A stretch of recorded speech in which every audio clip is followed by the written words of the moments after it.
एक बुढ़ा, with all due respect to all the elderly people, जो बूढ़े लोग होते हैं, एक बुढ़ा ट्रेन में ऐसा होता है जिसकी आखिरी इच्छा ये होती है सुबह 6 बजे उसको बस ये पता लग जाए कि प्लेटफॉर्म किस तरफ आएगा। पक्की बात है, आपने एक्सपीरियंस किया होगा। 5 बजे उठ जाता है और मारनी चालू करता है पूरे डब्बे की। बेटा प्लेटफॉर्म किस तरफ है?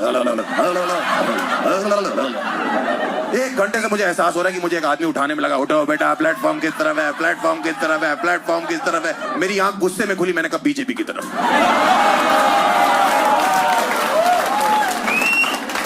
सब कुछ उनकी तरफ। बुड्ढा पड़ा गया, कह रहा अच्छा सटायर मारते हो, मैं तुम्हें 1 घंटे से गांड मार रहा हूं, सटायर भी नहीं मार।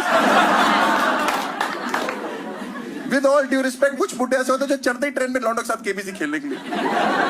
इनके सवाल नहीं खत्म हो रहे ट्रेनों में, बगल में आके बैठ जाएंगे, और बेटा कहाँ रहते हो? मैंने अंकल घर पे। कह रहा घर पे तो हम भी रहते हैं। मैंने कहा अच्छा दिखते तो नहीं। बेटा ये ट्रेन कहाँ रुकेगी? मैंने इसको रोको दादाजी को।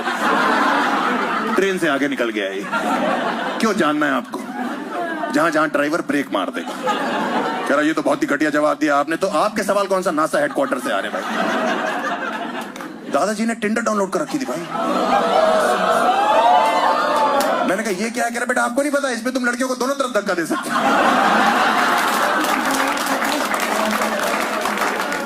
मैंने कहा वो तो ठीक है, लेकिन ये क्या तरीका है स्वाइप करने का?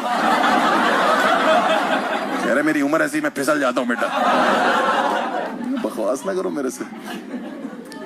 इंडियन रेलवेज में कल्चर ही है ये हैरेसमेंट के लिए। आपके बगल में आके बैठ जाएंगे, टिकट कंफर्म नहीं होगी, आपसे बकचोदी करने लग जाएंगे, जबरदस्ती रिश्तेदारी बनाएंगे। वो दादाजी मेरे बगल में बैठे तो जबरदस्ती बकैती कर रहे। और बेटा आपका शहर एक बार बता दो। मैंने जैसे ही कानपुर बोला, फालतू का एक्साइटमेंट।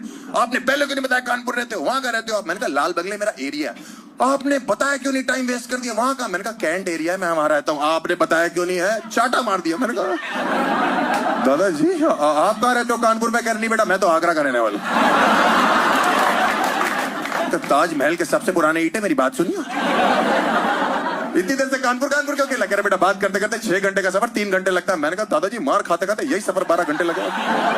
कह रहे मैं तुम्हारे दादा की तरफ मारोगे मुझे? मैंने कहा मर गए मेरे दादाजी। कह रहा ओ बीमार थे? मैंने कहा बच्चों